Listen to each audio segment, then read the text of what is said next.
Recording in three, two, and one. Of these seven flops, all but two of them ended up not being flops anymore after video. Welcome to episode 207 of Nerdery Murdery. Big 207, I'm Zig with your nerdery. And I'm Jeffrey with your Murdery. Welcome to another week of the highs and lows, the ups and the downs, the good and the bad, and the nerd and the murd. The latest Superman trailer dropped this week. Yeah, this Okay. week. Um, Actually, I think by the time this episode comes out, it will already be in the theaters.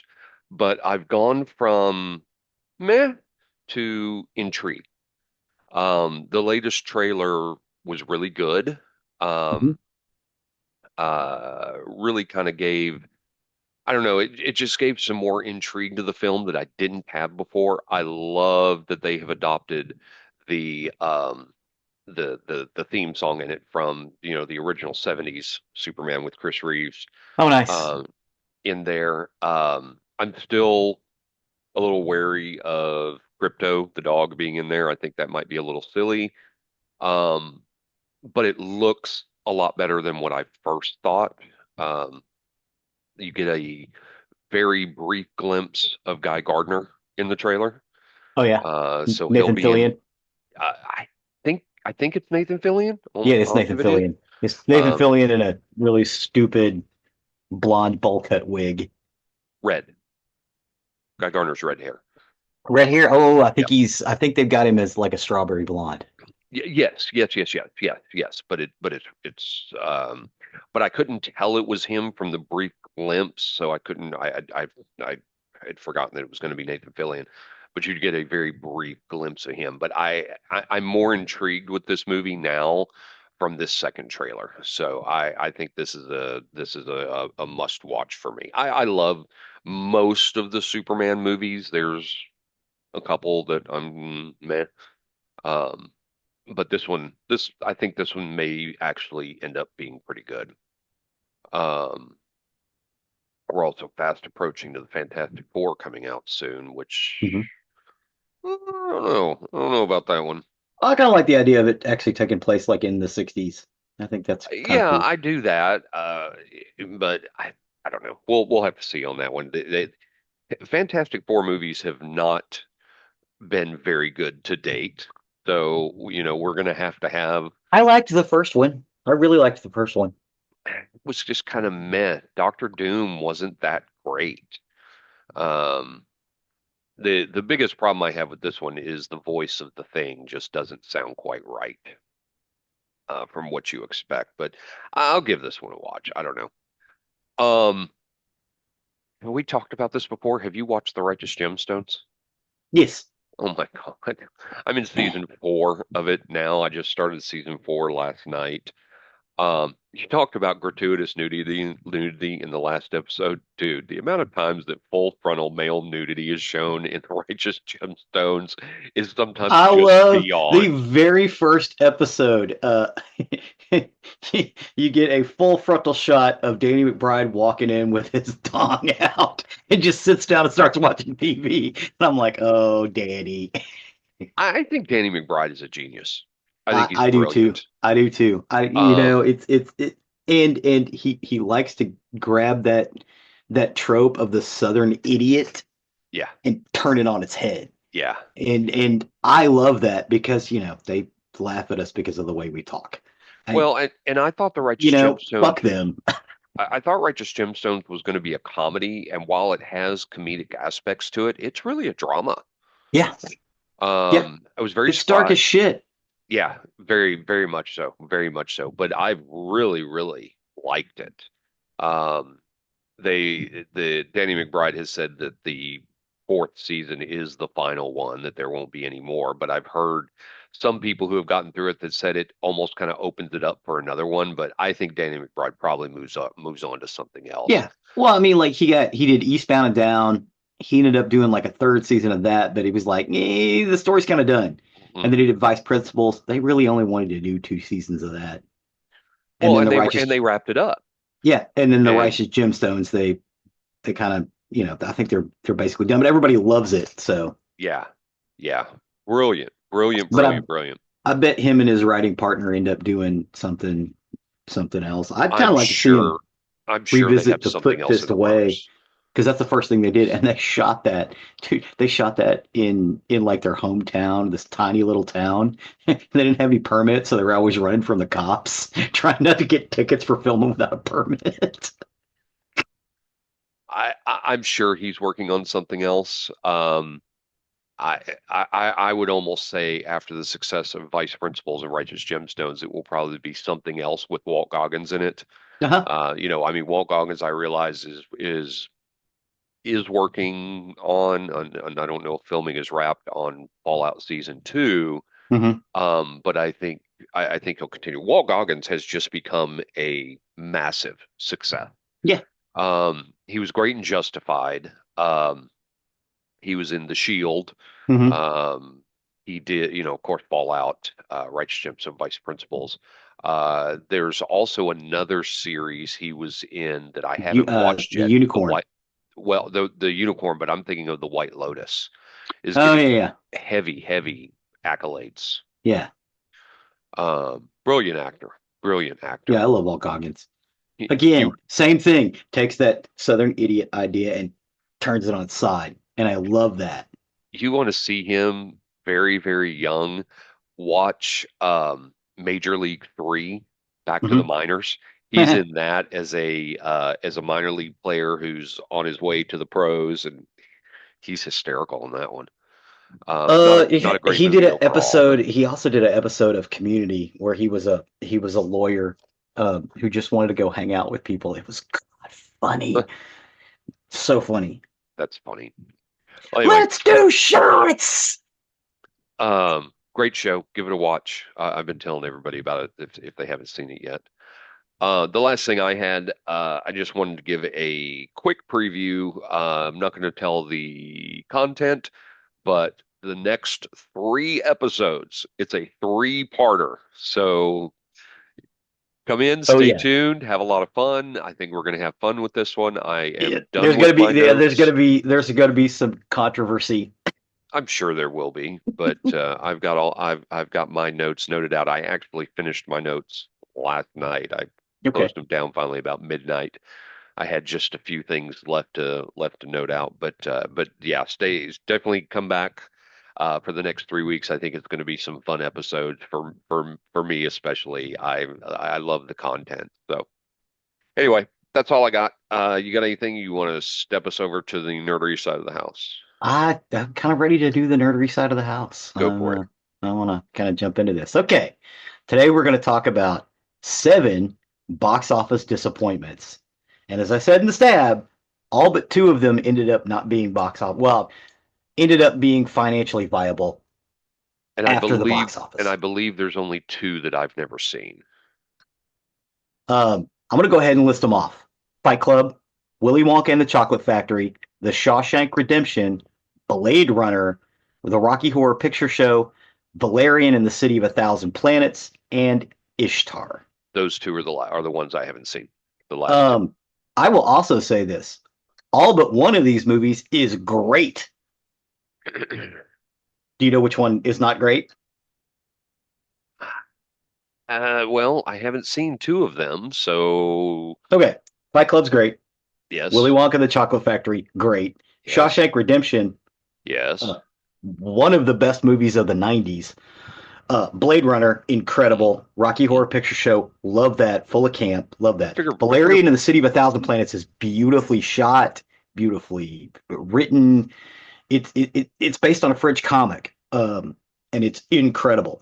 And then there's Ishtar. well, and see, and I would have immediately gone to Ishtar more than anything else because it's pretty much a Hollywood joke now Mm-hmm, of how much of a bomb it was, to mm-hmm. the point that the Animaniacs had an episode where they became really tiny and were in a video store being chased by some things, and so they started trying to find weapons, and then they decided to throw bombs, and the first thing they grabbed was Was Ishtar. Ishtar.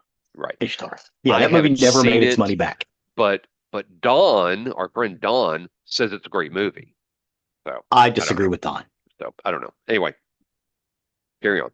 All right. So the first one we're going to talk about is Fight Club. Fight Club is a 1999 American film directed by David Fincher and stars Brad Pitt, Edward Norton, and Helena Bonham Carter. It's based on the 1996 novel Fight Club by Chuck Palahniuk. Norton plays the unnamed narrator who is discounted with his white collar, discontented with his white collar job. He forms a fight club with a soap So salesman, Tyler Durden, and becomes embroiled in impoverished but beguiling woman, Marla Singer. Bottom Carter. let me stop there. He is named. Huh? He is named. He is what? He's named. He has a name. Jack. It's Jack. Yeah.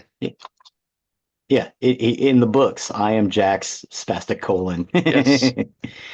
um, but yeah, Jack and Tyler, and it turns out he's, I don't want to give anything away, but he's actually Tyler. He's crazy. The lack of sleep has driven him insane, and he realizes that the modern society and all its trappings is it is a false narrative. But he goes so far as to try to destroy society. It's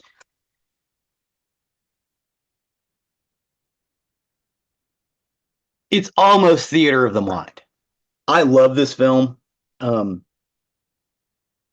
Neither one of these characters is sympathetic. The only sympathetic character would be Marla. And Oh, even she's not that sympathetic. you know what? The more I think about it, Bob. Bob. Bob Bob is is your the sympathetic sympathetic character character. in this Yeah. film. Yes. Everybody else is a shade of gray. Yes. Um, but I mean, it is just about modern corporate society and how it's destroying us, and the idea of and hypermasculinity, how that's not really good for us either, and we need to find a middle ground. But he never really says what that middle ground is. It's just fucking brilliant. Um, but the production ideas. The novel was optioned by Fox 2000 Pictures producer Laura Ziskin, who hired Jim Ulls to write the film adaptation. Fincher was selected because of his enthusiasm for the story. He had read the book. He developed the script with Ulls and sought screenwriting advice from the cast and others in the film industry. It was filmed in and around Los Angeles from July to December of 1998. He and the cast compared the film to Rebel Without a Cause and The Graduate, respectively, 1967 and 1995, with a theme of conflict between Generation X and the value system of advertising. Studio executives did not like the film and restructured Fincher's intense marketing campaign to try and reduce anticipated losses. Fight Club premiered at the 56th Venice International Film Festival on September 10th, 1999. It was released in the United States on October 15th, 1999 by 20th Century Fox. The film failed to meet the studio's expectations at the box office and received polarized reactions from critics. It was ranked as one of the most controversial and talked about films of the 1990s. And it just squeaked by in 1990, as the first showing was September 10th of 99. However, Fight Club later found commercial success with its home video release, establishing it as a cult classic and causing media to revisit the film. In 2009, on its 10th anniversary, the New York Times dubbed it the defining cult movie of our time. Studio held Fight Club's world premiere at the Venice Film Festival. They predicted the film would gross between 13 million and 15 million in its opening weekend. However, it only earned 11 over almost 2,000 theaters, and the film ranked first at the weekend box office, beating Double Jeopardy and The Story of Us. Audiences polled by CinemaScore gave the film an average grade of B or A plus to F scale. You know what? And at this point, this is where it dropped. Its budget was 63 to 65 million, and its box office was 100 million. So it didn't fail per se, but as you said before, it needs to make 3 times as much for it to be a success. Anything more, it becomes a blockbuster. Right. And also, you have to consider that this movie also plays on the indie circuit. For a big budget picture, this is also kind of considered an independent film as well, even though it's really not, because of the ideas and the thoughts and the way it was shot. I think it's a brilliant picture, and it's a scathing, dark comedy. Oh, absolutely. I completely agree Scathing. with you. This is a brilliant film, and I have watched this one time and time and time again. I was. Did you and I see this together at the theater? I think so. Because I I know we know watched it several times on Oh yeah, video, sitting oh in our yeah. recliners, But I know I saw it our in. Joey Chandler chairs. Yeah, I know I saw it in the theaters as well, and I'm glad I got to see it on the big screen. I've watched it many times in on video, streaming. This is a great movie. The book is worth a read too. I would Hmm. highly recommend the book. Gives you a lot more in depth into the story. Y- y- on first watch, the twist is just such a mind fuck.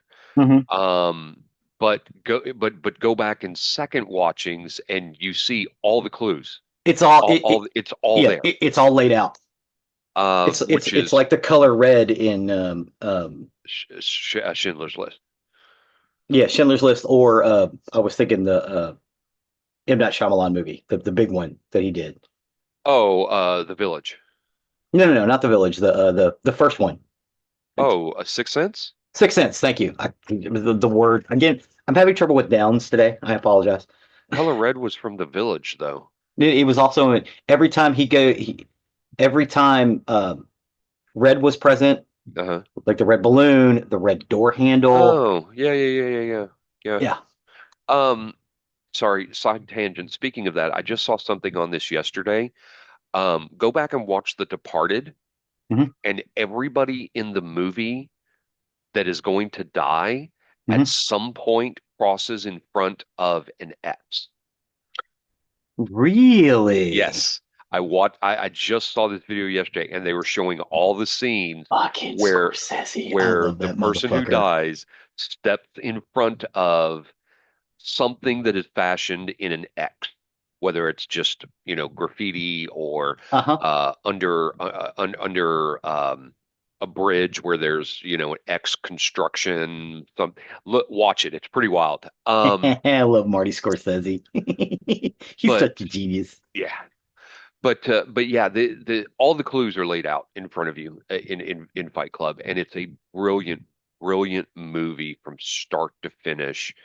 Um, I I know it was considered a box office bomb, but I know it made up that money Oh yeah, in movie yeah. I sales. mean, like I said, all but two of these films made their nut back. Yeah. I think Valerian will eventually get there because it is beautiful. His star's never gonna make it. Um. No, we'll get there. Yeah. But Fight Club, if you have not seen it, that's a must-watch movie. That is a Hmm. must-watch movie. It's very dark. There is nothing happy about that movie. No. You won't be happy at any point or feel good at any point. Um, but give it a watch. Yeah. Well worth it. Yeah. Well worth it. It's a descent into madness, and you don't Yes. even realize that you're descending into madness until you realize, oh, this guy's been descending into madness this whole fucking film. Uh-huh. Uh-huh. First time you watch it, but yeah, you need to sit down and watch Fight Club. It's readily available everywhere. Yeah. I do have some scenes in Fight Club. It doesn't necessarily give anything away. Again, I know we talk about spoilers. This movie's 25 years old. None I of these still I movies. I still would hate to spoil this one. Yeah. It's about a man's descent into madness. Yeah. Maybe you figure out what that means when you watch it. The next film is Willy Wonka and the Chocolate Factory. It is a 1971 American musical fantasy film directed by Mel Stewart from screenplay by Roald Dahl, based on his 1964 novel Charlie and the Chocolate Factory. It stars Gene Wilder as the chocolatier Willy Wonka. The film tells the story of a poor child named Charlie Bucket, Peter Ostrin, who, upon finding a golden ticket at a chocolate bar, wins the chance to visit Willy Wonka's chocolate factory along with four other children from around the world. Filming took place in Munich, from August to November 1970. Dahl was credited with writing the film's screenplay. However, David Seltzer was brought in to do an uncredited rewrite against Dahl's wishes. Changes were made to the story, and other decisions made by the director led Dahl to disown the film. The musical numbers were written by Leslie Briscues and Anthony Newley, while Walter Scharf arranged and conducted the orchestra scores. Willy Wonka and the Chocolate Factory was released in the United States on June 30th, 1971 by Paramount Pictures with a budget of $3 million. The film received generally positive reviews from critics, but was not a big financial success, only earning $4 million by the end of its original run. It received a nomination for Best Original Score, the 44th Academy Awards, and Wilder was nominated for Best Performance in a Motion Picture, Comedy, or Musical at the 29th Golden Globe Awards. The film also introduced the song "The Candy Man," which went on to be recorded by Sammy Davis Jr. and became a popular hit. Willy Wonka and the Chocolate Factory has since become highly popular in repeated television airings and home video sales. In 2014, the film was selected for preservation in the United States National Film Registry by the Library of Congress as being culturally, historically, and aesthetically significant. And as I said, it was released in 1971. It had a budget of $3 million. It only earned $4 million at the box office. And for the promotion before its release, the film received advanced publicity through TV commercials offering a Willy Wonka candy factory kit for sending $1 and 2 seals from boxes of Quaker cereals such as King Vitamin Life and any of the Captain Crunch brands. Um, it is a children's movie that will frighten you to death. Yes. Yes. Absolutely. As frightening as the newer one was, Charlie and the Chocolate Factory, you don't hold a candle to this. And Gene Wilder, to his credit, the reason he came out with a cane and then started dancing, he had a very specific reason in mind. He was like, I want the kids in the audience to realize that I am a liar Hmm. and I cannot be trusted and they may get hurt. Right. And Gene Wilder was a genius. He was I mean, brilliant in this. yeah, I mean, granted, I understand he's a writer in his own right, and a brilliant one at that. But that idea permeated that whole film right from the opening out, and it's already sad. Charlie Buckets lives a sad life. He can't ever get a Wonka bar. He just happens to stumble across one and gets the golden ticket. No, he stumbled across money to Yeah, buy. yes, Ends up he buying stumbles it. across money to buy it and gets the Yes. golden ticket. Um, Gene Wilder is brilliant in it. This movie is brilliant. Um, and the reboot of it with Johnny Depp is good. Yeah, How it, the Johnny Depp one is closer to the book than the Gene Wilder one is. yes, it is. Um, That would have made I Roald Dahl much happier. yes, I read this book. I've read this book countless times. Uh huh. I love the story of Charlie and the Chocolate There's a Factory and sequel too that no one ever talks about. James and the Giant Peach. No, no, I thought James and what the Giant Charlie and Peach. the Great Glass Wonka. Oh, that's right. That's right. That's right. What was I thinking? The James and Giant Peach. I don't know. It's Anyway, also Roald Dahl. yes, I know. I know. I just for some reason I was thinking that one. But yeah, there is a sequel. I've never read the sequel. Um, but this one is a favorite of mine. This is another one I have watched tirelessly, and I can watch it every single time it's on. I just love Gene Wilder in this role. Phenomenal, phenomenal. And it's sad that that was a box office bomb. It's really sad. Yeah. It's Well, I mean, considered by so many such a great movie. it wasn't a bomb per se. It did make money, but it was not successful. Well, you said Yeah, you said it made 4 million off a 3 million budget. yeah. It didn't That's make not any money. that's not a bomb, but a bomb doesn't make any. A bomb loses money. Well, yeah, yeah, yeah. But this one was considered a bomb, Yes. and it's sad because this one is brilliant. Oh yeah. It's frightening. It's brilliantly shot, brilliantly written. Again, as you said, it is not as close to the novel, or the novella, young adult book, Hmm. Hmm. uh, or adolescent book. But it is. Oh God, the music's great. The singing's great. The singing is eerie. All of the songs are a tiny bit eerie, which Yeah. yeah, which it will creep. Even the really nice the Candyman Well, stuff. because most of the majority of the songs in the movie Mhm. are celebrating the demise of a child. Yes, but a bad child. Yeah. Uh, so yeah, it's amazing and beautiful, and it has since, upon rewatching on video, on television, it has made more money. Again, most of these films have, and I think Valerian eventually will, but it's so recent, it hasn't had time to really capture an audience. Um, but yeah, what a great, I mean, it's a great children's movie, although I wouldn't show it to your little children because it'll scare the shit out of them. Yeah. It's one of those things. When we were kids, they would scare the shit out of us on a regular basis, or make us sad, like the uh, oh my god, the never ending story. Jesus Mm. Christ, Lassie. Jesus Or not Christ. not Lassie, Old Yeller. Uh-huh, Old Yeller. But yeah, this is just I can't go. I have nothing else to say about it other than go, sit down and watch it. You think the Johnny Depp one was good? Watch the one with Gene Wilder.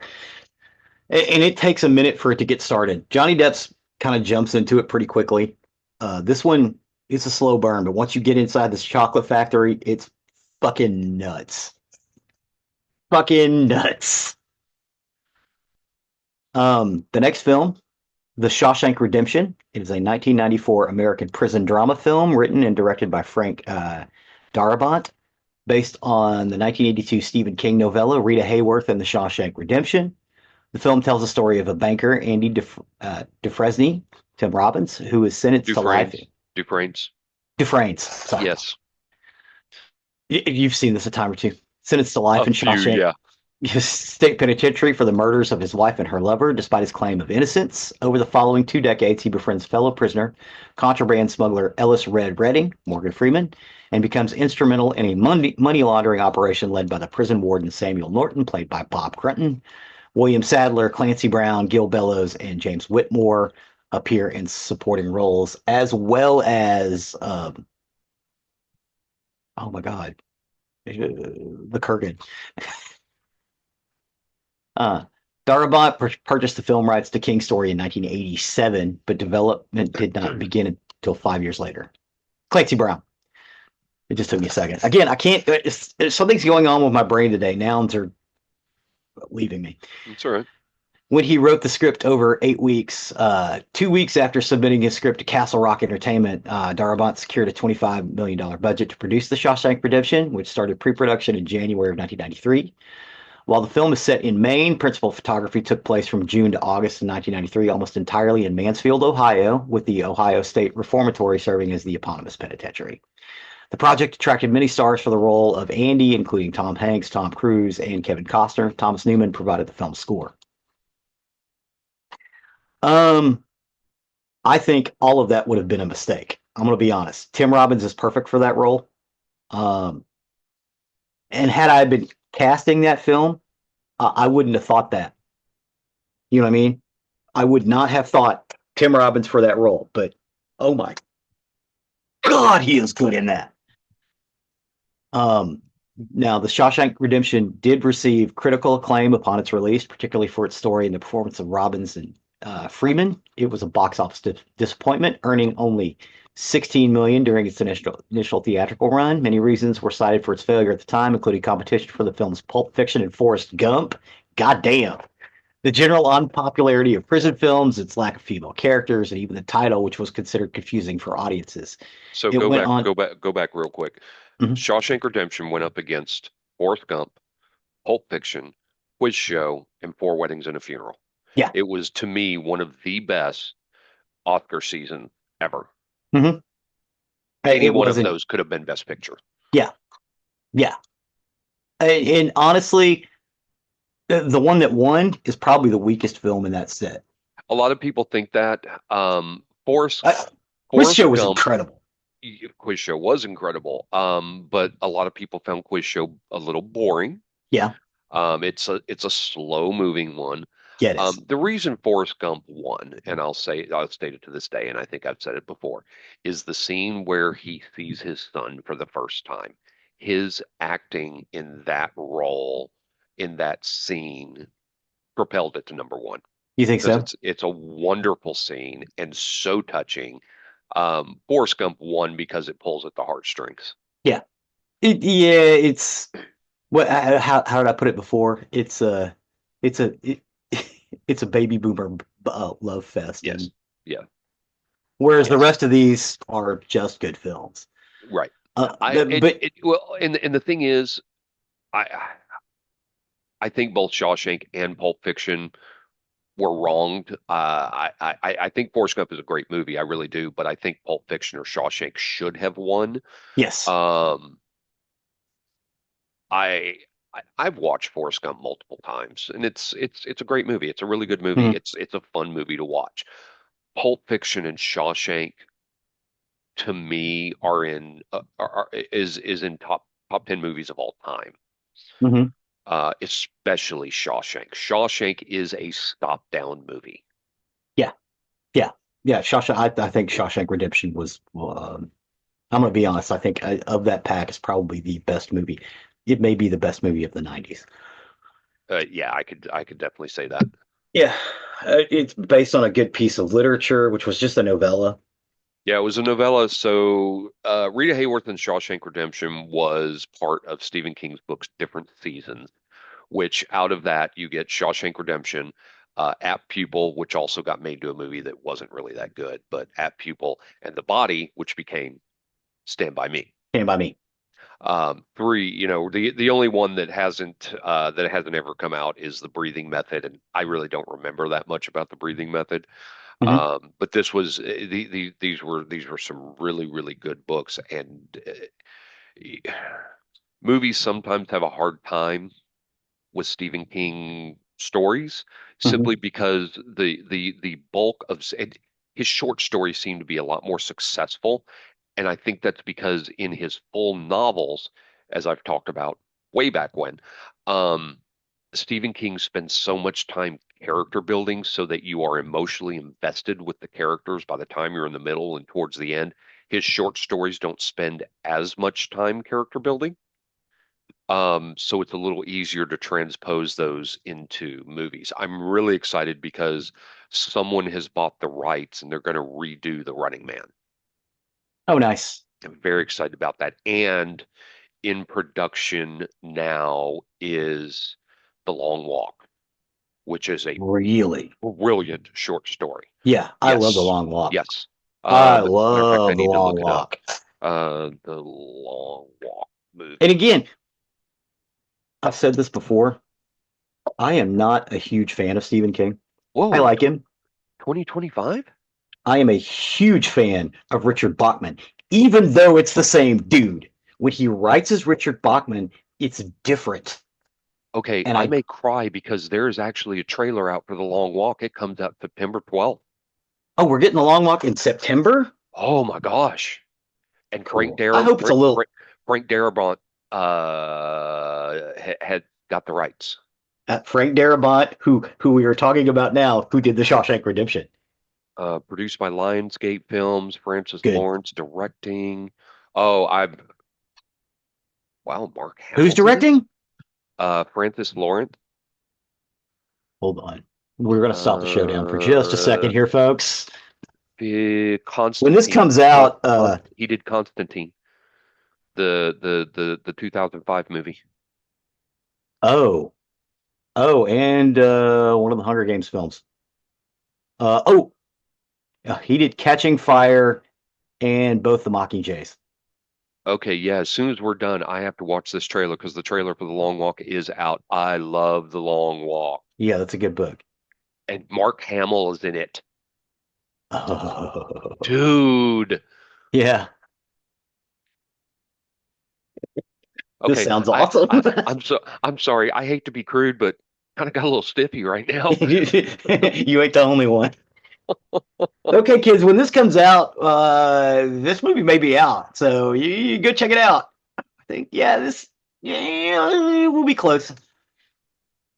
Sorry, a peek behind the curtain, dear listeners. We record this stuff 10 weeks ahead. We Generally, are yeah. generally 10 to 12 weeks ahead at any Yeah. given time. So we have to do mental math we're talking about this. It's like, okay, I know we're already past June. Currently, today's date is May the 18th. Even though you guys won't be hearing this till probably August or September. Um, but that's actually my fault. It was my production background. I'm like, we can't release anything until we have 10 in the can. And they were like, dude, that's crazy. Dude, that's crazy. Um, and yes, it is crazy, and I'm sorry about that. But it has helped us in the long run. And I think I don't know about you. You don't note out as far as I do. I'm noted out for another 20 weeks after that. Yeah, I'm not. I stay about 3 episodes at a Yeah. time. I Now, can't if keep more than that in my head. if we if we need to drop something in, I will move an episode around and drop something in. But yeah, for the most part, I know what I'm going to be doing 20 weeks from now.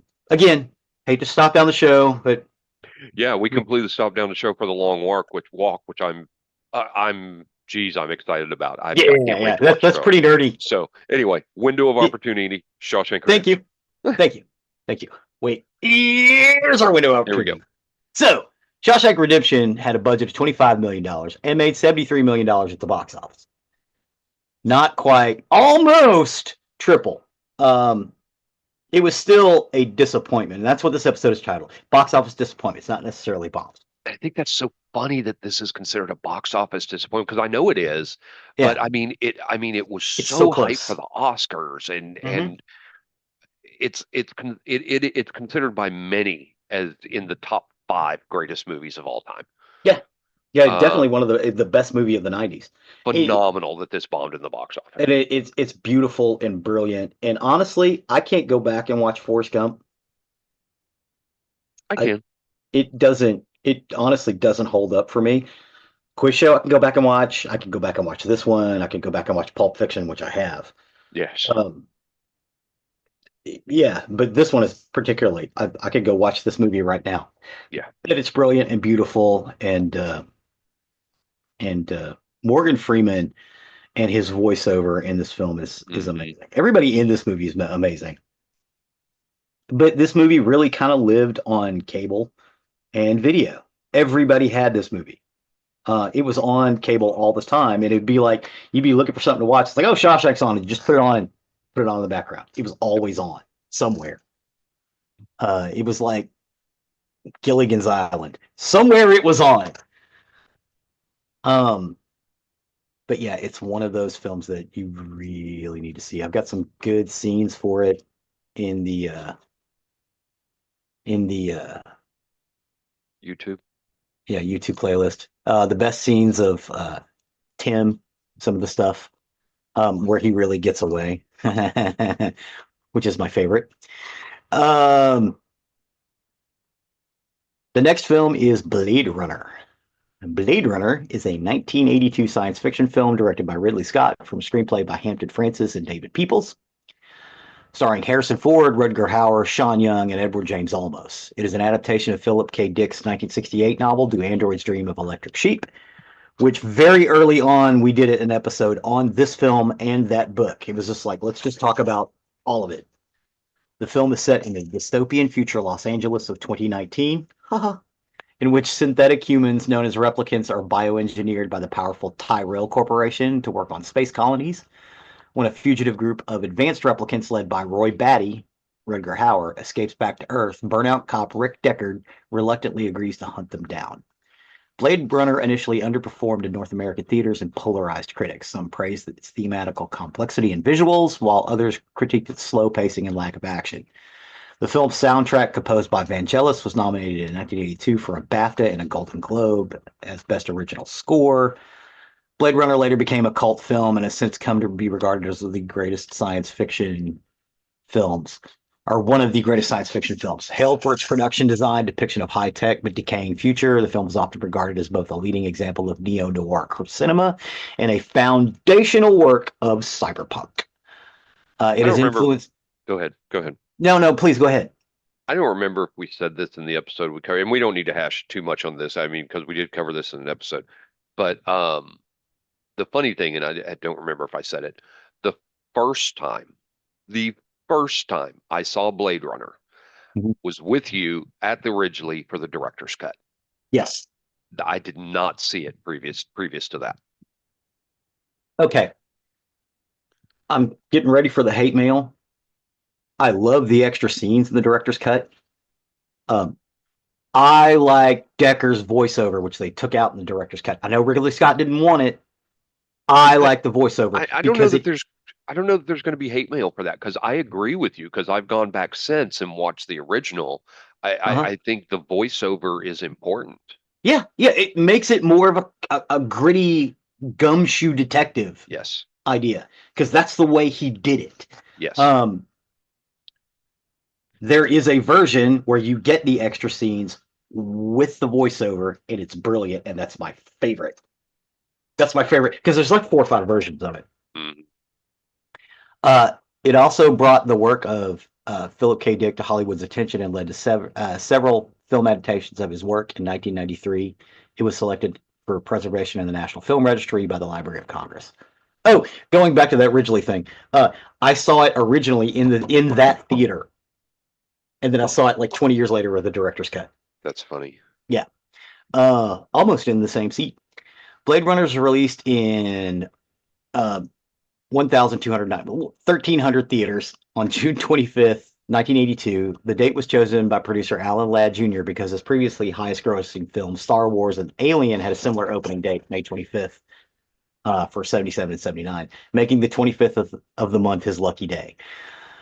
Blade Runner grossed reasonably good ticket sales in its opening weekend, earned 6.1 million during the first weekend in theaters. The film was released close to the other major science fiction and fantasy releases, such as, okay, you've got Blade Runner, you've got The Thing, Star Trek II, The Wrath of Khan, Conan the Barbarian, and E.T. the Extraterrestrial.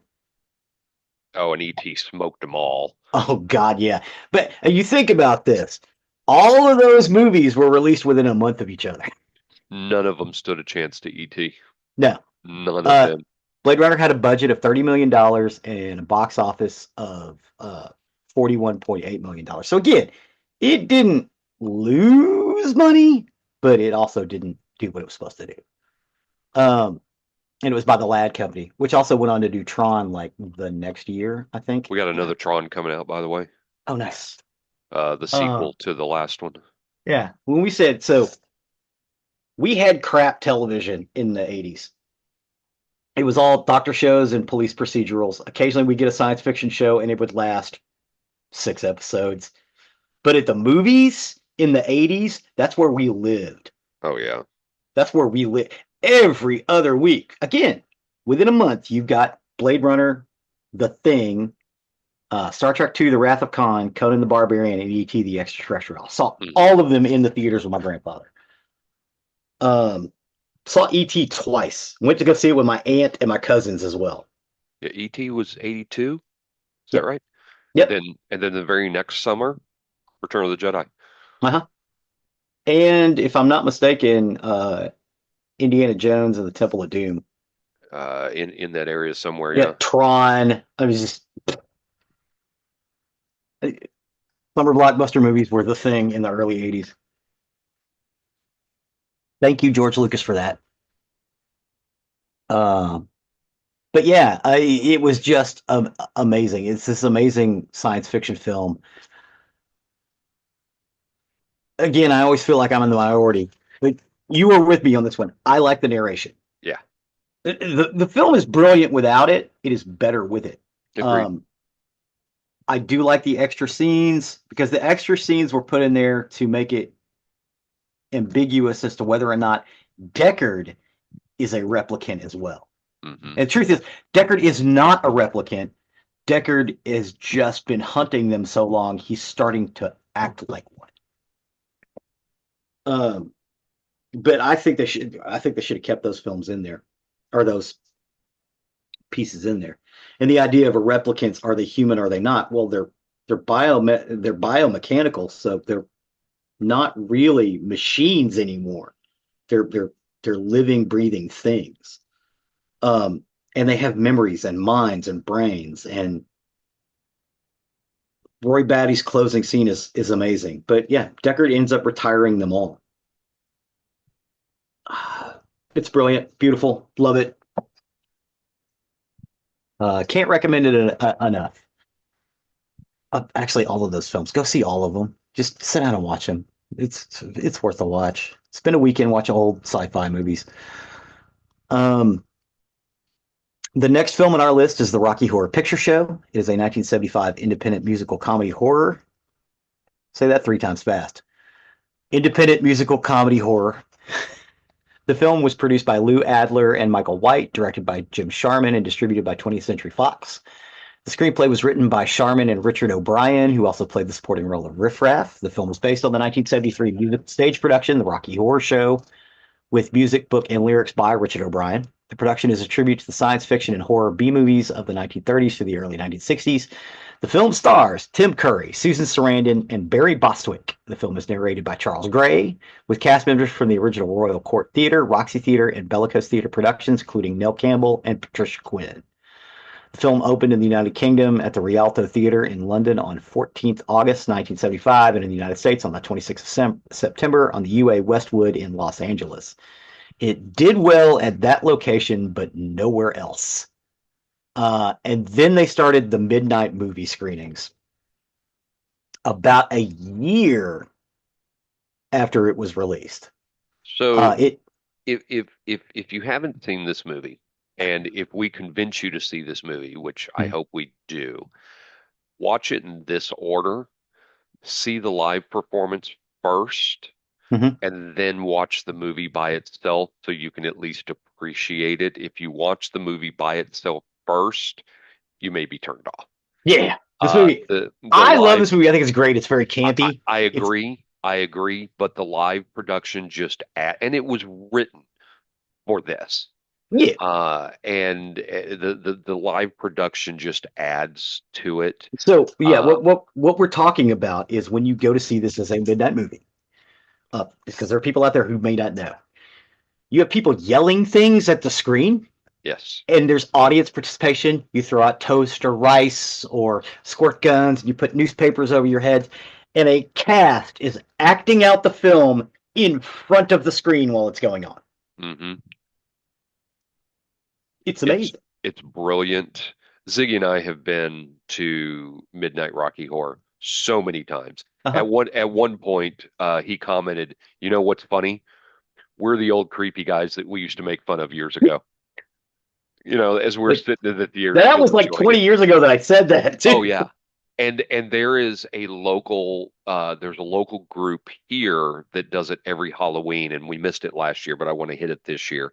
Um, you, I am 54 years old, and I'm going to go see this thing at Oh midnight. yeah, I I, went about 5, 6 years ago hmm to take Kelsey and Kim for the first time for them to see it, and it was like, what? I was like, yeah, I'll go. And they were looking at me like, how do you know all this stuff? And what was great is some of the lines I knew were different from some of the ones they did, and I was like, oh, that's brilliant. And I had someone come up and tap me on the shoulder like, when did you start doing this? And I was like, 1989. They're like, God, and then ran off and did their thing. The His name is Robert Paulson that we heard in the early That was 2000s. added. I stood up and did that, Yes. and I got applause from one of the floor walkers. And that was when he was like, "When did you start doing this?" 1989. Yeah. I was actually in the cast as Dr. Von Scott because I didn't mind wearing fishnets. I did not mind being in a wheelchair wearing fishnets and high heels underneath a blanket because it's really hot uh, underneath the blanket because he doesn't reveal until the end, even though he's in like a tweed jacket. It didn't bother me, and I could do the goofy German accent for the whole thing. So My first time to see it was between 91 or 90 and 93, somewhere in there in Tempe, Arizona is where I saw it. And it was brilliant. I fell in love with this immediately. oh yeah, it's brilliant. It's so much fun to go to. You need to go see a midnight movie of it first, though. He's right. You need to see it with the cast. You need to participate. It's scary body. It's Now, and in saying that, if you find a love for it like we do, Hmm. and you suddenly find out, hey, there's a sequel to this, don't bother. Just don't bother. Shock treatment is terrible. It's awful. It's They awful. It were was a trying to capture the magic, and it's terrible. Yeah. They did it about 3 or 4 years later. Yeah, And trying to basically cap the shock treatment was they were trying to capture the magic that was the stage production yeah, going on in front of the film, and they just yeah. it failed on multiple points. For a long time, and it's not this way anymore, but for a long time, Susan Sarandon was embarrassed that she was in this movie. Yeah, yeah, But she has since embraced it. yeah, A yeah. very, It's very young Susan Sarandon. oh, very, very, very young. I think she was actually still married to Chris Sarandon at the time, Hmm. which is she hasn't been married. She hasn't been with him in a long time. This is like what I think they filmed it in 1974. Yeah, no, Um, Susan Sarandon is with Tim Robbins Tim from Robbins. Shawshank Redemption. That's right. They've been Um, together a long time. yeah. Uh, so so again, they showed this film and it died on the vine, right? About a year and a half later, Fox re-released the film around college campuses on a double bill with another rock music film parody, Brian De Palma's Phantom of the Paradise. But again, it drew small audiences. A second film poster was created using a set of red lipstick painted lips with the tagline "A different set of Jaws," a spoof on the poster with Jaws.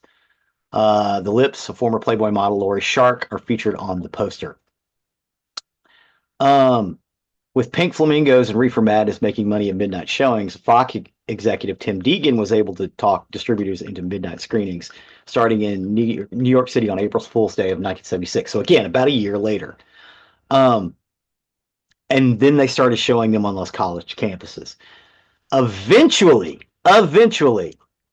this movie made $170 million and counting Uh-huh. with a budget of $1.4 million. So it is wildly successful, but it took a long time. Yeah. The reason it's so high now is because they're still counting the ticket receipts for when people go to see it. Well, it's a cult classic now. Yeah, it is a cult It classic. and everybody who goes to see it that ends up loving it will tell everybody else, you have to see this movie. You Mhm. have to go to a midnight showing. Let me take you to this Yes. movie. Yes. You're going to get sacrificed as a virgin, Yes. which is usually amazing. They'll go and paint your stuff on your head, make you participate, and it's all fun and games, and it's a bunch of theater kids. Just amazing. Amazing. Amazing. I know when we took Kim the first time, it's like grabbed homie up and mummified them in toilet paper. Mummified them in toilet paper. It was amazing. And homie wore it the rest of the show. It was like, good God, this is amazing. I was like, man, that's how I used to spend my Friday nights when I was a kid. Is that right? Friday? Yeah, Friday nights. Friday nights at the Forum 303 Theater in the Forum 303 Mall in Arlington, kind of Arlington, Grand Prairie, which the theater's gone and, and the mall got tore down. It is now an office park. Last I knew, it was playing at midnight at whatever that theater was over by Ridgemar Mall. I Yeah, don't think it's there anymore. no, but it is playing. The group that does it around here is called Los Los Bastardos. Bastardos, and they have rotating shows. Yeah. Occasionally, they will even do it at our little movie bistro theater in Lake Worth, which is where I went to go see it the last 2 times I went to go see it. And yeah, I will go back and see it every once in a while, just to have popcorn and enjoy. And what's great about now is I can go and have I can get a mixed drink while I'm sitting there enjoying it, whereas before that wasn't an option. All the drinking was done in the parking lots. And I will say this: outside of that theater, it still smells like clove cigarettes. Ah, sorry, we kind of geeked out on that one too. The next film is Valerian and the City of a Thousand Planets. Um, it is based on the French, bear with me, Valérian et la Cité des Mille Planètes. It's a 2017 space opera film written and directed by Luc Besson, famous for um, The Deep and or Deep Blue and um, The Fifth Element. Produced by his wife, Virginie Besson-Silla. It is based on the French science fiction comic series Valerian and Laureline, written by Pierre Christian, illustrated by Jean-Claude Mézeret, and published by Dargaud. It stars Dane DeHaan and Cara Delevingne as Valerian and Laureline, respectively, with Clive Owen, Rihanna, Ethan Hawke, Herbie Hancock, Chris Wu, and Rutger Hauer in supporting roles. Yes, that Herbie Hancock. Besson independently financed and personally funded the film with a production budget of around $180 million. It is both the most expensive European and the most expensive independent film ever made. Valerian in the City of a Thousand Planets was released on 20th July 2017 in Germany by Buena Vista International and Universum Film. In the United States on the 21st of July by STX Films, in France on the 26th of July by Eurocorp Distribution, in China on the 25th of August by China Film Group, in Belgium on the 26th of August by Belga Films, and 27th of November in the United Arab Emirates by Gulf Films. So it got released by different companies all over the world. It received mixed reviews from critics who criticized the plot and some of the casting, but praised the visuals. It grossed $226 million worldwide, but due to its high production and advertising costs, was considered a box office bomb following its release in the United States. So, its budget was $209 million. It was done in euros, so that's a conversion. Its box office was 226 million worldwide. Um, this this film is very faithful to Valerian. Valerian is one of those. They would break parts of Valerian down and show it in heavy metal or metal hurlong. Which, by the way, is back. Heavy metal is back as well as metal hurlong. Hmm. They started releasing them again with the really good covers, and every one of the newer ones has some new stuff, and they will reprint some of the old stuff that they had that made them famous. But yeah, Valerian, to me, Valerian was brilliant. I didn't think the storyline was that disjointed. It looked like I think they ripped it right out of a comic from the middle of Valerian's run. From a series um,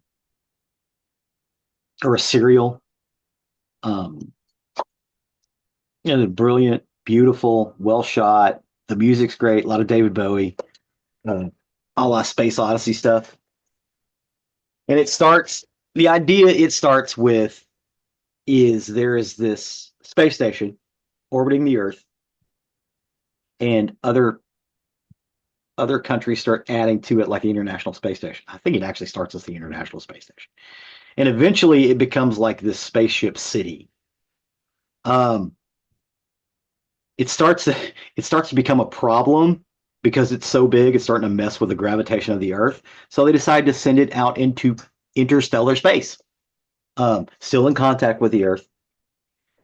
When they meet different alien species, they join up, which is why it is the City of a Thousand Planets, because it's a couple of thousand years in the future, and all of these civilizations have added pieces to this space station that is now basically like a UN in space, always floating.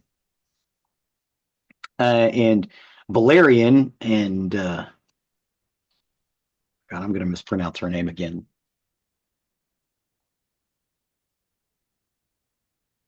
Laureline, Laureline, Laureline.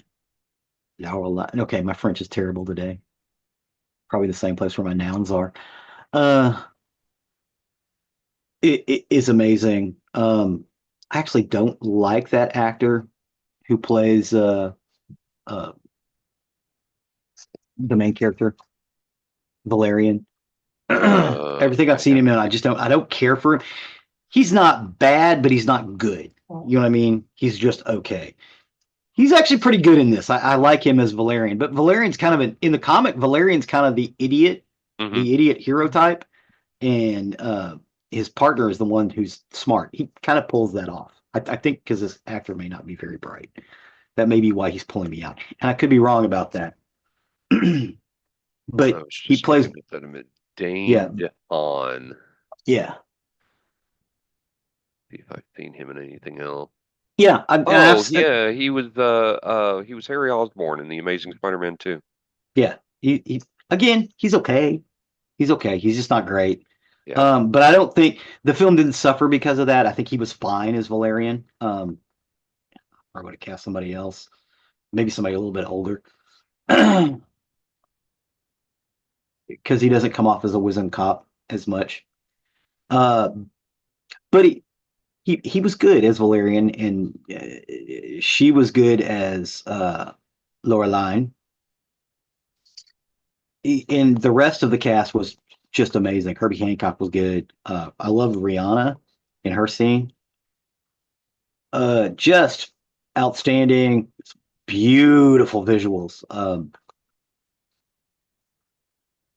It's one of those films that I think eventually will find its audience, but it was so overblown.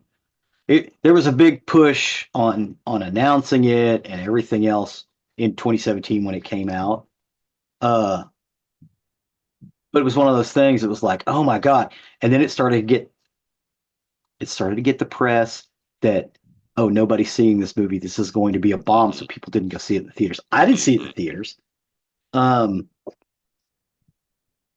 but I like it. I ended up buying it, I think, on like Amazon because I was like, oh my god, this movie's brilliant. It is readily available right now. You guys should sit down and watch it. It is a brilliant science fiction film in the same vein as Blade Runner. It's on Max right now. Yeah, but it's really good. Um, so I think eventually, again, it did make a little bit of money because it's, after the conversion, because it was all in euros. Uh, cost 206 million or 209 million dollars and grossed 226. So, you know, it didn't really lose money, but it didn't really make money either. Um, it's not at a deficit. The gross is not a deficit to the budget. I think eventually it will. It did sell pretty well for streaming and stuff. People really kind of it's finding its home, and I think in 4 or 5 more years, this film will be in part of the conversation of, man, this is a brilliant film. I don't know why more people didn't watch it. It's kind of culty, but again, it's based on a French comic. It's like heavy metal.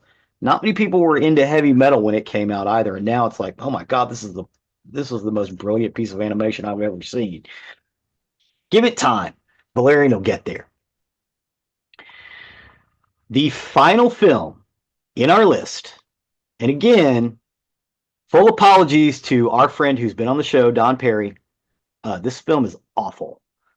And that's what I had always heard. I've seen it. I'm almost positive Don has said it's not as bad as people think.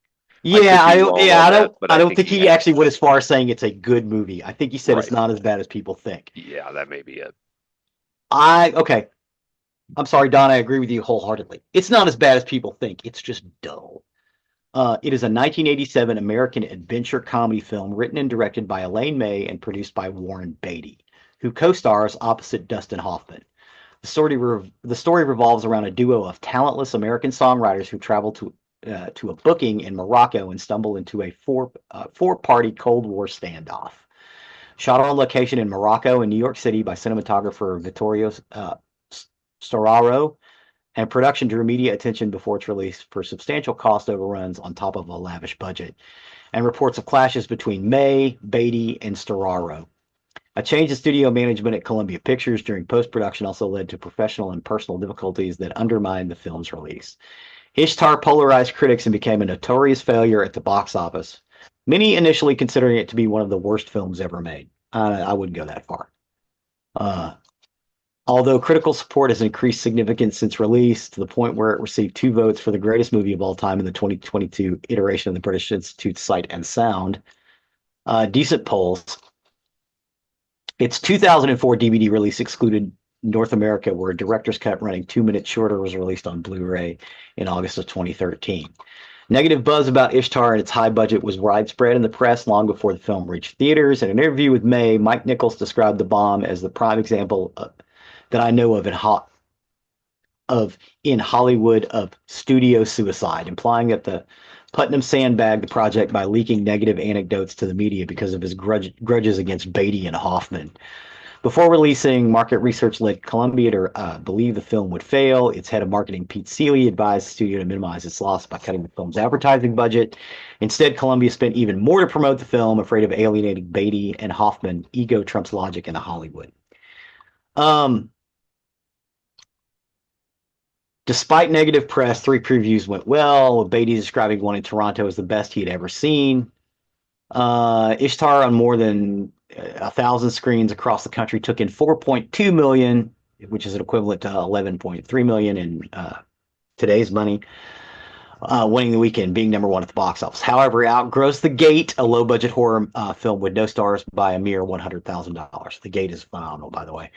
It has become synonymous with a box office bomb. So it had a budget of $51 million and another $21 million spent on prints and marketing costs. The film is estimated to have lost $40 million. So it had a $71 million budget and it only earned $14.3 million. This movie is a Bob Hope, Bing Crosby Road 2 movie. Mm-hmm. That's what this movie is. Mm-hmm. For that, it's not that bad. But it's actually, for one of those, it's pretty good. You know, Bing Crosby and Bob Hope made like a dozen of those pictures with Dorothy Lamour, I think was the lady who was in it with them all the time. Road to Bali, Road to Cairo, all the stuff. That's what they were trying to do.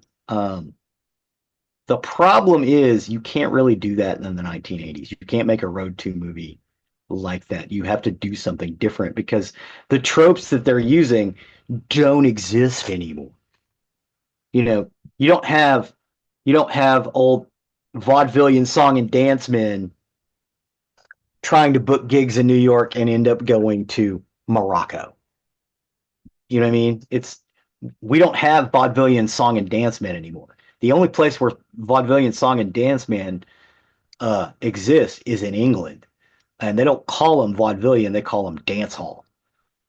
We had a little bit of Australia and New Zealand. They kept it alive, but we don't do vaudeville here anymore. We just don't. So, and we had stopped doing it well before this film was made. So the idea and the trope was imprecise. And I think instead of setting it in the modern era, if they had set this film in 1946, which would have made the budget higher, but they were shooting in Morocco, and it was a lot of people in basically native dress, so that didn't really matter. If they set this film in, take it up. There's a Cold War thing going on. So let's say they set this film in 1950. This film would have made more sense, and I think it would have been one of those films that's like, oh my god, they brought back the road movie. These guys are geniuses. That's not what they did. They set it in the 1980s, at the time, modern era, and it just doesn't play well. I've got some scenes, a couple of chase scenes. Again, it's not a bad flick. It's just dull. It doesn't, and it's disjointed. It doesn't make sense. It's a 1987. It was a big studio production. I'm sure the cocaine was mounded as high as those sand dunes. That's probably part of the problem too. it's just not good. You know, again, as our friend Don said, it's not bad. It's not as bad a movie as everybody thinks it is. In my opinion, it's just dull. I tried to watch it when I was making this. I couldn't get through it. I found it. I think it's actually on YouTube. I didn't want to subject our audience to that, so I just gave them a few scenes. Um, it's not good. It's not terrible. Um, it's not it's not a movie that I would fall asleep in. You know Well, what I mean? I'm going to guarantee I will never watch a Star. I heard enough bad things about it. I will never watch it. Valerian, I may give a watch. I've kind of had that on my radar for a long time. Ishtar, nah, Never watch no, Ishtar. no interest. Yeah, Yeah, yeah. I took the heat. I took the hit for you, buddy. It's yeah, just dull. It's. Hey, that's what you know I've always what? heard. It's like, okay, remember the Romancing the Stone? What a great movie that was. Mm-hmm. And then the Yep. sequel, The Jewel of the Nile, Mm-hmm. just wasn't as good. Right. Even though they're both set in North Africa, I don't want to necessarily compare the two, but yeah, it's like Jewel of the Nile. It's just not that good. It's not as good as Romancing the Stone. And I like what they were trying to do. I like the idea of bringing back that Road 2 movie. And again, and I think if they'd have set it in 1950, 1951, that movie would have killed. But they decided not to do that. Plus, Warren Beatty was being, Warren Beatty. Uh, I think I don't think he was as good of an actor until he met Annette Bening. I think Annette Bening made him a decent actor because he really wasn't that good. Um, I've seen people play Bonnie or Clyde Barrow um, with way less clout, way better than him. Um, he was just a pretty face, and I'm not saying he was necessarily bad. Like what was that movie? Shampoo. He Mm-hmm. was fine in Shampoo, but he was basically playing himself. You know? Uh, Well, he was pretty good in uh Dadgummit, that movie where he died and got resurrected into another body. yes, Heaven Uh, Can Wait. Heaven Can Wait. He was I good in liked him in that. Heaven Can Wait. Yeah. Um, although I think anybody could have taken that. I've seen a couple of versions of that where it's kind of the same thing, and Hmm. I like them better. Uh, but yeah, it's not terrible. Dustin Hoffman, he was okay. I mean, I don't. I think that all of the book bickering that was going on set kind of threw Hoffman off his game because he's a real method. Uh, and he has to be in it. And I don't think he was in it. I think he was collecting a paycheck. Uh, again, not. I don't think he started out that way. I think Hoffman may have started collecting a paycheck when all the weird stuff started happening on set. Arguments between the director, the producer, and his co-star, who was also a producer. Uh, that couldn't have been good for morale. So Hoffman's just trying to, I'm going to give a decent performance and we'll see where this goes. But, and then after that, the studio decided to, well, maybe we should market this as well. Well, maybe we should. It was conflagration of bad things happening, which made this thing Hmm. bomb. I don't necessarily think this movie is terrible or the worst film ever made. I've But a seen way lot of people worse. do. A lot of people do consider it one of the worst ever It's made. it's just dull. Right. It's just dull, which is I feel the same way about the Jewel of the Nile. And a lot of people love that movie, and I'm like, why didn't you like Ishtar? It's basically the same fucking movie. Um, shot on the same fucking sand dunes, but eh. But that is about it for box office disappointments. We went through 7. That was kind of a long one. Sorry about that. Yep. And Yep. we had to geek out in the middle. Yeah. Yeah. There was a lot of tailing off on that, but yeah, like I said, I plan to watch Valerian at some point. And forget about Ishtar, but the others on the list, if you have not seen them, do definitely see them. It's Mhm. shocking to me that they were considered box office bombs, but I think they're great. You need to get them. Yeah. You need to check them out. Well, not necessarily all bombs. They were all box office disappointments. Right, right, right, right, Yes. right, right. Cool, awesome. Well, thanks, Um, sir. Thank you. I appreciate that. Great, great Sure. list. With that, we'll step over to the murdery side of the house. Murder. Okay, for today, I got my information off CBS News, ABC 30 Action News, ABC News, CNN, Wikipedia, and Medium. And this is the Wesson family murders. Have you ever heard of this? The Wesson family murders? Uh-huh. Like the oil company? No, Okay. no. Um, a- After researching this story, I'm shocked. I've never heard of this. There's a reason why most people have not heard of it. It got overshadowed, and we'll talk about that in a second. Um, but I'm fairly I have a fair bit amount of knowledge about cults. Mhm. I'd never heard of this, and it's good. I think it'll shock you as we go through the other things that were taking place during this. Um, so the, last year it was 20 years since this happened. It was considered one of the worst mass murders in California.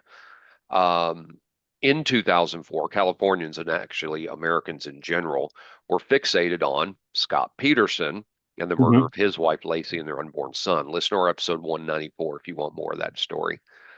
Um, Scott and Lacey had been living in Modesto, California. News stations were reporting every development of that investigation and trial.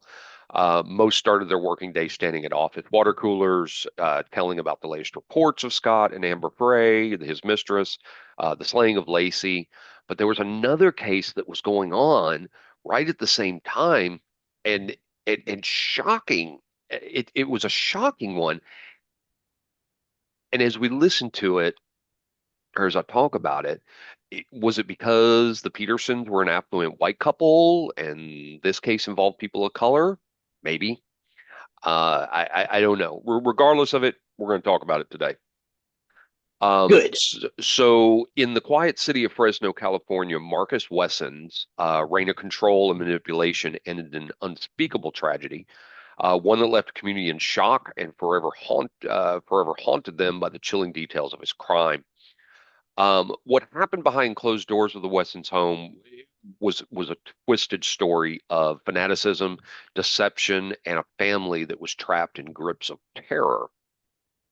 It was March 12th, 2004, when officers were called to an old converted office building turned house on West Hammond Avenue in Fresno, California, and there was a heated argument over custody that had broken out. Officers got out of their car, made their way over to Ruby Ortiz and Sofina Solorio, who were outside of the building with other family members. All of them were hysterical, claiming their kids were all being held captive inside the rundown building that they were all standing in front of. When the officers asked by who, they all pointed at the door of the building where a man stood who was their uncle, Marcus Wesson. They added that if the cop didn't hurry, he was going to hurt kids. So officers headed over to the very strong looking but big and older man with graying dreadlocks down to his waist. Um, Considered how hysterical the family outside were, along with two women inside the house retaliating with slurs like bitch and whore to the women outside, the older man spoke to officers very coolly, calmly, and in a very collected manner, and appeared surprisingly cooperative. Officers didn't have a warrant nor any probable cause to enter the property. So, over the noise of the family members waiting outside, they simply asked Marcus to hand the boys back to their mothers, and he agreed, but only if he could say goodbye to them first. Before police could respond, he slammed the door shut in their faces, which prompted Marcus's two nieces to begin screaming that he was going to kill their sons. Among the family members they brought with them for support was one of Marcus's sons, their cousin, who had also left the home a few years prior. He told the officers that his dad owned a gun. Immediately, the officers told the crowd to take cover while they called SWAT. but unfortunately, it was going to be too late. Officers were poised, ready if a problem arose, but essentially waiting for SWAT to arrive before doing anything. And that's how they stayed for nearly an hour and a half just waiting. From there, the accounts kind of differ because neighbors would later report they heard gunshots during those 90 minutes. One of the neighbors said she heard four, and another said she heard a succession of loud explosions and women screaming. However, when later accused of not stopping the massacre, police denied ever hearing gunshots. Their argument was for waiting was A, they didn't have a warrant, and B, there was no indication other than the claims made by Ruby and Sophia that there was a safety issue. So they didn't have any authority to storm the home because he'd gone back inside. Instead, it wasn't until the 57-year-old Marcus Wesson reopened the front door that his clothes were covered in blood that they realized something terrible had happened. SWAT hadn't even arrived at that point, so while some officers lunged at him and placed him under arrest, other officers rushed inside, now with probable cause to enter. Mhm. Inside, it was dark and silent. Up against one wall were a few coffins that were stacked up, which for a split second stopped officers in their tracks, but then spurred them to uncover what was the cause of Marcus being covered in blood. Um, Unknown to them at the time, what they were about to stumble onto would haunt them for days. Actually, it was so horrific that after the fact, some of them went on administrative leave or had to undergo counseling. They moved to the house and they came upon a pile of bodies, blood pooling around them on the floor. The bodies were still warm, and the bodies appeared to be that of children. Each one had been shot through the eye. Um, and it would be hours before police could determine for sure how many victims there were, and then days before they could all be identified. Marcus would be arrested, and several days after his arrest, the bodies were identified as, and walk with me here. Mhm. Yeah, His I was 20, just reading up on it. I was like, oh my God. well, his 25-year-old daughter, Sebrina, not sure. His 17-year-old daughter, Elizabeth. Here's where it gets weird. His 8-year-old daughter slash granddaughter, Illabel. His 7-year-old daughter slash grandniece, Aviv. His 7-year-old son slash grandnephew, Jonathan. His 4-year-old son slash grandnephew, Ethan. His 1-year-old daughter slash grandniece, Sidonia. His 1-year-old son slash grandson, Marshy. And his 1-year-old daughter slash granddaughter, Java. Yes, those relationships are correct. The coroner carried out DNA testing, and when those results came back, the depraved mind of Marcus Wesson was about to come to light. So Marcus was born in 1946 in Kansas. He was the oldest of four children. And after hearing the kind of childhood he had, many have said that the writing was on the wall for him to become a religious pervert. His dad, Benjamin, was an abusive alcoholic who had never held down a steady job. They drifted from state to state, never laying down roots for long. And although never formally proved, it's alleged that Marcus's dad had molested both him and his siblings. Um, like I said, no evidence was ever found out about that, but later in Marcus's trial, his sister took the stand, and without coming right out and confirming it, she said that when their father was drinking, he was much more, quote, inclined to hug and kiss them. If they wanted to avoid this unwanted physical attention, they had to hide from him until he sobered up. Benjamin would then run off with his male cousin and began an affair with him.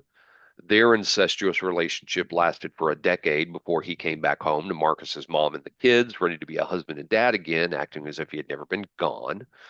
Uh, Keep that incest in the back of your mind because it definitely, I think it definitely leads to where Marcus may inherit the idea that it was somehow okay to have sexual relations with your own family, and that Hmm. dads can have a special way of loving their children. So kind of keep that in mind. Uh, as far as Marcus's mom, Carrie, there's conflicting information as to whether she knew about the abuse and incest, or if she did, how much she knew. She was a strict Seventh-day Adventist who would have daily Bible studies with the kids and would whip them with an electrical cord if they stepped out of line. Despite his crazy upbringing, Marx's relatives remembered him as being kind, and his favorite game was playing preacher. By the early 1960s, the family moved to San Bernardino, California. And after dropping out of high school at age 17, he joined the military as a medic and or ambulance driver. At the age of 22 in 1968, he was discharged from the Army and soon after began a relationship with a married woman named Rosemary Solorio. She was 15 years a senior. She already had 8 kids, but before long, she got pregnant and had Marcus's baby. This was a little boy they named Adair. Um, if you thought at this point that Marcus might be a busy new proud father doting on his baby boy, you'd be wrong. He would instead spend more time with Rosemary's 8-year-old daughter, Elizabeth. So he went back to his favorite game as a child, playing preacher, except Marcus was now still grown, and it seemed he wanted to be viewed as a spiritual leader. When he began touching a now 12-year-old Elizabeth physically, he claimed that God had told him that Elizabeth was his wife, and as if to prove his point, he held a home, quote, marriage ceremony with the child. He took her out of school to be homeschooled herself on what he thought she needed to be taught. Again, she was only 12 years old when he began sexually assaulting her, fake married her, and took her out of school. 2 years later, when she was 14, Elizabeth became pregnant with Marcus's baby, and as soon as she was able to legally get married, they did. By the time she turned 26, she had given birth to 10 children with Good Marcus, God. which is the beginning of the start of a very cult-like incestuous compound, and where Ruby Ortiz and Sofina Solorio came into the picture. Remember going back, these are the 2 women who called the cops to address where the bodies were found. Hmm. They weren't actually conceived from Marx's incestuous relationships. Rather, they were his nieces through his marriage to Elizabeth. In 1989, Elizabeth's sister Rose was struggling with drug addiction. She handed over her 7 kids to Marcus and Elizabeth, taking the count to 16 children, along with the 2 adults. This also meant but it also meant that Marcus didn't stop at only marrying and Oh. father the kids with Elizabeth. He went on to marry and have kids with 3 of those nieces, Ruby, Sophina, and another named Rosa.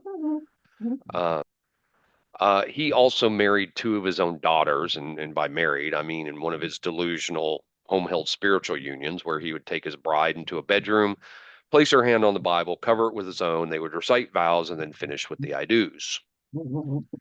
Um, Like most abusers and cult leaders, Marcus had not only brainwashed the girls, but made him fear him in order to have their incestuous relationships with him and do what he wanted.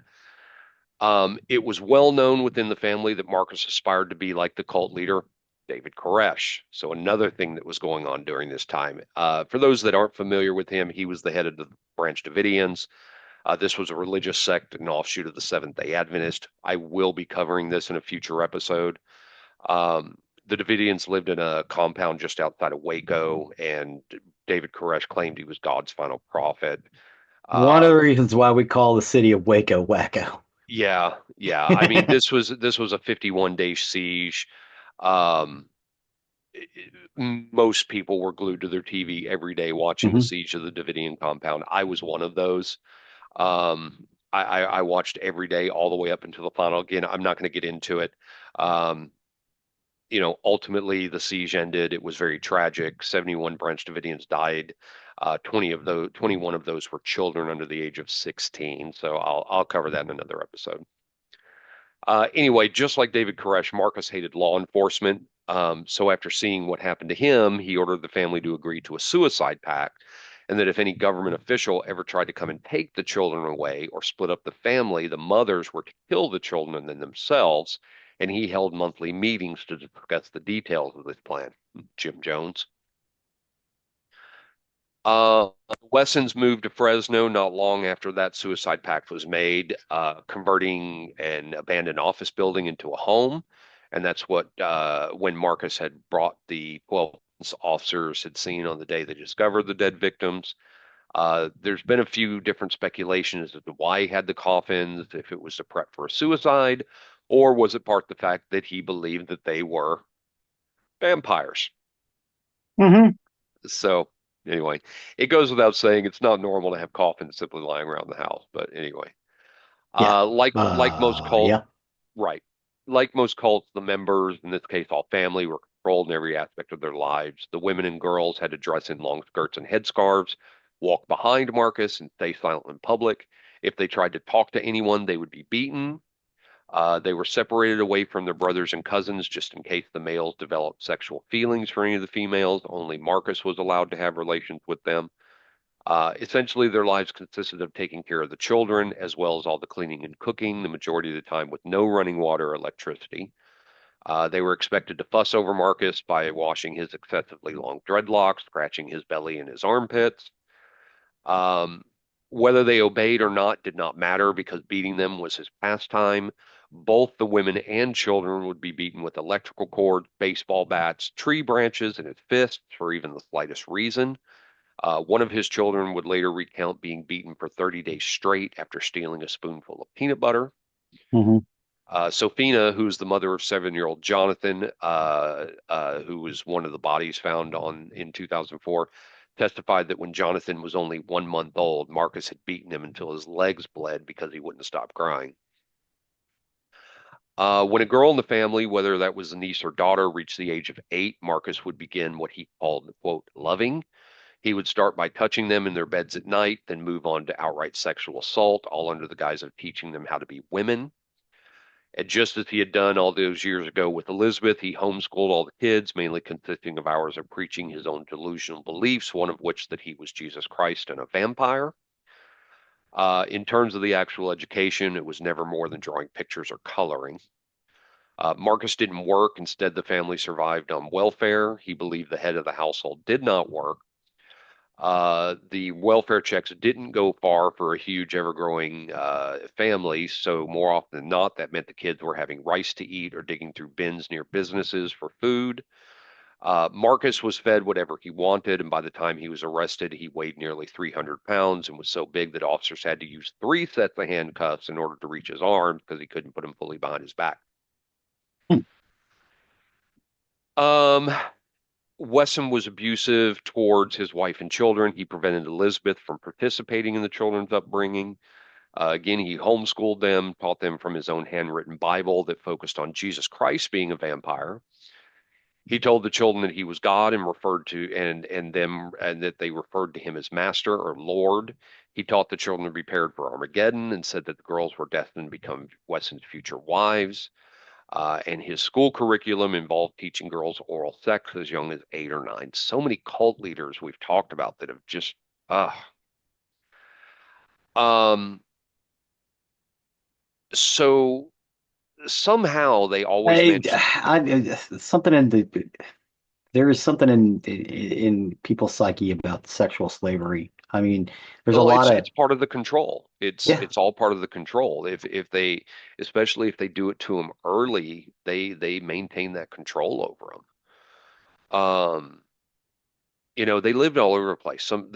One time they lived on a tugboat. Other times they were all living on army tents in the woods. But they seem to always stay under the radar. There were no records ever indicating that Child and Family Services had ever investigating them.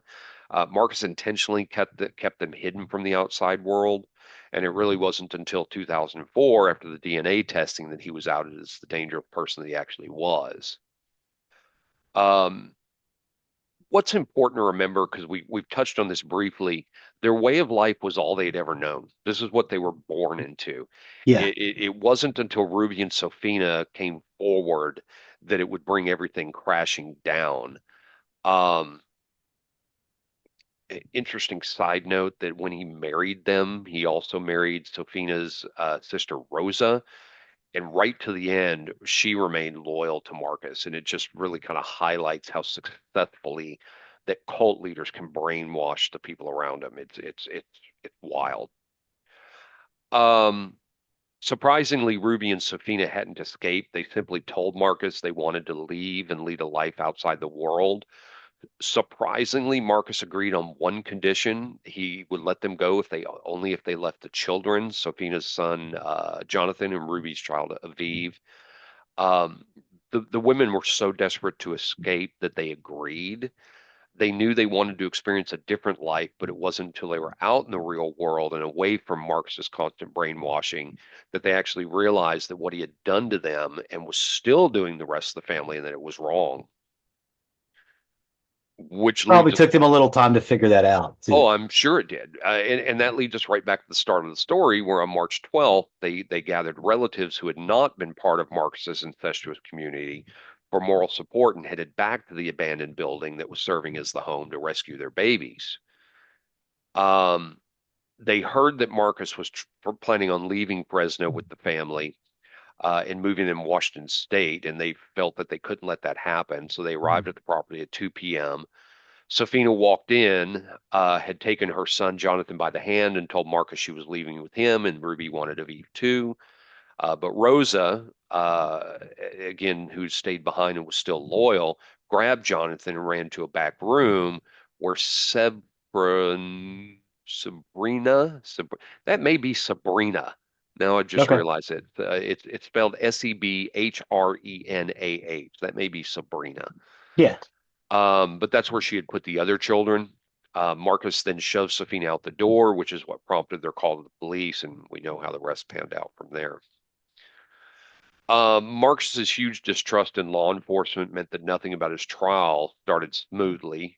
His arraignment was delayed twice because he repeatedly insisted that he did not want a public defender and wanted to hire his own lawyers, two men named David Mugridge and Gary Harvey. It's not clear if he hadn't been able to afford them in or if they said no, because after all was said and done, he was ultimately represented by two public defenders. And finally, on March 3rd, 2005, the trial finally began. He was charged with 9 counts of first degree murder, 14 counts of molestation and rape. Many of his family testified, some who were still loyal to him and others who weren't. Either way, the jury began hearing the horrors that Marcus had inflicted on his family. During jury selection for the capital murder trial, several prospective panelists were excused after they indicated they were terrified to be in the same courtroom as Marcus.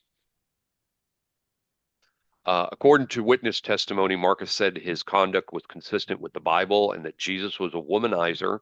The family studied the Bible 3 times a day, with Marcus interpreting passages for the group. Among his favorites were those dealing with polygamy. One of his sons testified, saying, quote, "He was my dad. He was God. I was mortally afraid of him. There were times as a child where I could not speak, when I would defecate in my pants, when I would not walk for a week because the beatings were so bad." Marcus's defense, though, said that he didn't kill anybody and that it was 25-year-old Sabrina who had actually pulled the trigger, murdering the children than herself. And it was all part of the suicide pact that he made years earlier. The prosecution couldn't provide solid evidence either way because there were no prints on the gun, but what was on the gun was Sabrina's DNA, and her body had been on top of all the others along with the murder weapon. This did give the defense a certain amount of weight to their argument that had it been her, if she had been the one to kill him, then obviously her body would be on top. The prosecution did not accept defeat. They argued that there was cause for reasonable doubt. There was no way of knowing if she was lying, where she had fallen, or if she had been placed there. The gun was underneath her, so that too could have easily been put there. The gunshot wound to her head was also inconclusive. On one hand, it was consistent with a self inflicted wound, but on the same token, being shot at close range couldn't be ruled out either. Ruby and Safina testified and told the court how Marcus had complete control over the family and highlighted that suicide pact. If police came knocking, then the mothers needed to kill their kids themselves. However, this also worked in the defense's favor because Sabrina killing the children, even though they weren't all hers, then herself, would fit the narrative. Um, that being said, there have been plenty of cases, and we've talked about them where family annihilators kill their family in an attempt to blame the deceased parent. We've talked about this in Yeah. stories. Or actually get them to do it. But Charlie Manson never killed anybody. Charlie Manson never killed anybody, but he sent a Right. whole bunch of people to kill some people. Yes. Yep. That's why Great. he went to jail. It's still a conspiracy. Absolutely. Great case there. Great point. Yes. Ultimately, the semantics of who pulled the actual trigger wasn't important to the jury. Even if Sabrina had fired the shots, it was all down to Marcus's brainwashing and control. The prosecution's closing argument had resonated with the jury. They argued, quote, "In this family, he was Christ himself, the ultimate authority figure who determined life and death. If not for his suicide pact, for his teachings, none of this would have happened." So on June 27th, 2005, Marcus was found guilty on all counts and sentenced to 102 years in prison for the rape and molestation charges. The jury took more than 2 weeks to find him guilty. For the murder of his children and grandchildren, he received the death penalty and was transported to San Quentin Prison, which was the country's largest death row at the time. Ironically, this was the same prison that houses Scott Peterson. But whether you're pro death penalty or not, you've heard that on this show. Marcus won't ever actually be put to death for his crimes because in March of 2019, California Governor Gavin Newsom signed an embargo on the executions in the state, which in turn has spared Marcus's life. Thankfully, though, due to his 102-year sentence, he will never be eligible for parole or see the light of day again. He is currently 78 years old and still rotting behind bars. In San Quentin. Yep. You ever taken a look at the San Quentin? Yeah. Oh, yeah. Yeah. It's this nice big promontory or promontory. It's a nice big peninsula that goes out into the ocean. So you can watch all these beautiful ocean sceneries, but you can never get out. Nope. And it's really hard to escape because, I mean, you get out and swim, but, I mean, you'd be swimming to Hawaii, you know? Right. You're not going to make it. Rosa, who again had been in the home at the time of the murders, for some reason didn't die. I couldn't find anything, honestly, why she wasn't part of the suicide pact, especially since she'd been the one to pull Jonathan away from Sophina and put him in the back room with the other children. Mm-hmm. But there is the fact that two of her children were among the dead, 4-year-old Ethan and 1-year-old Sedona. Mm-hmm. At Marcus's trial, she stood in front of the jury and told him that she loved Marcus and he wasn't guilty as far as she was concerned. Um, Again, I said last year marked the 20th anniversary of this. Mayor Jerry Dyer, who was police chief at the time, spoke to ABC News and was quoted as saying, quote, "It was just horrific, the worst mass murder that we had experienced in the history of our city. And it wasn't just the fact that 9 people were killed, it was how they were killed, the lifestyle that was occurring in that household. Marcus Wesson convinced his family he was God and that Jesus was a vampire." Elizabeth, who was the only legal marriage to Marcus, and the surviving children were given support in realizing just how brainwashed they were, and more importantly, how delusional, psychotic, and narcissistic Marcus was.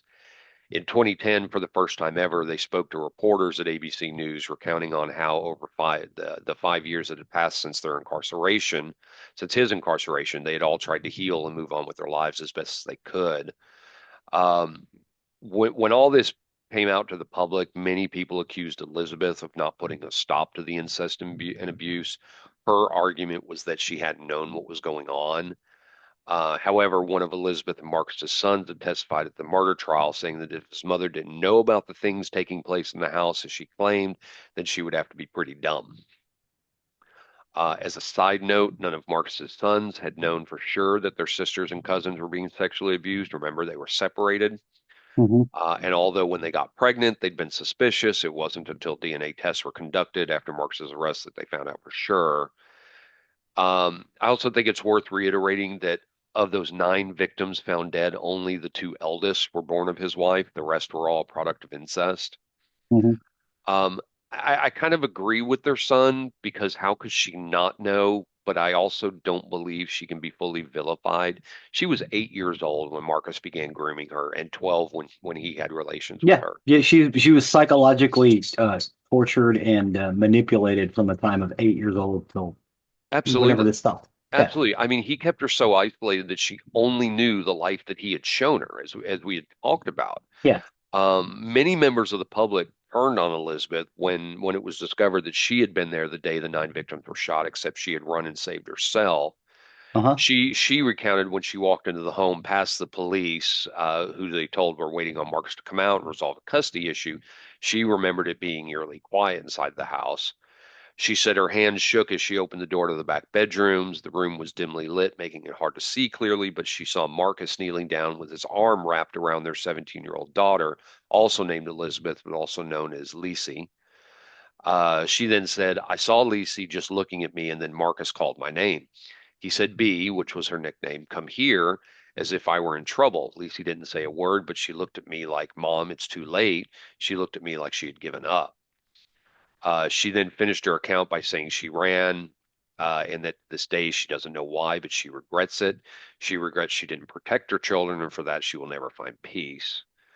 Um, Dude, she may not remember any of, you know what I mean? well, she remembers some of it for sure, because I mean Yeah, but I'm she's saying after that, she's like, and I ran. Um, After I, all of that, there may be pieces of that she won't ever remember. You know, it's like right, I ran and her lizard brain took over and she just ran. right. She ran out of pure instinct to that's all she could think to do. Yeah. And and I just like I said, I can't completely find her innocent, but I can see Hmm. the why. You know, Yeah. she just couldn't see anything else. I think she saw the writing on the wall, and it was fight or flight instinct. Exactly. Uh, Exactly. Yeah, I guess her lizard brain taking over is not a good way. But yeah, fight or flight took over and she flew. right. And then she came to halfway down the block or wherever it was she came to, and by that time it was already over. Right. Right. It makes total sense to me. I've talked about this with cults before because I've covered many of these cults. Nobody, nobody here, I would think not at any rate, but you can't truly understand the level of mental abuse that they all experience daily. Well, Um, I was listening to a study today, specifically about American society, and it had to do with politics, but the idea behind it was the company Cambridge Analytica, the mhm, English mhm, company, mhm.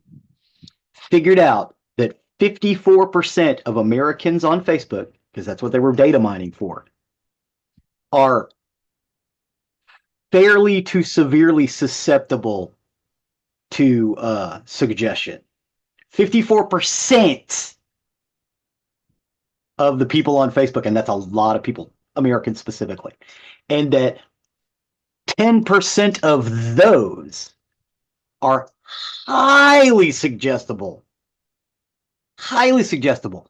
That's how they did their data mine. That's what they did their data mining for. Well, Uh, and we've talked about this from time to time, but Elizabeth was just as much a victim as the rest of the Wesson family. mhm, Um, we've talked about that cult leaders prey on people who are looking to belong. mhm. They don't feel they belong in society or in their family. They don't feel a sense of norm, and these cult leaders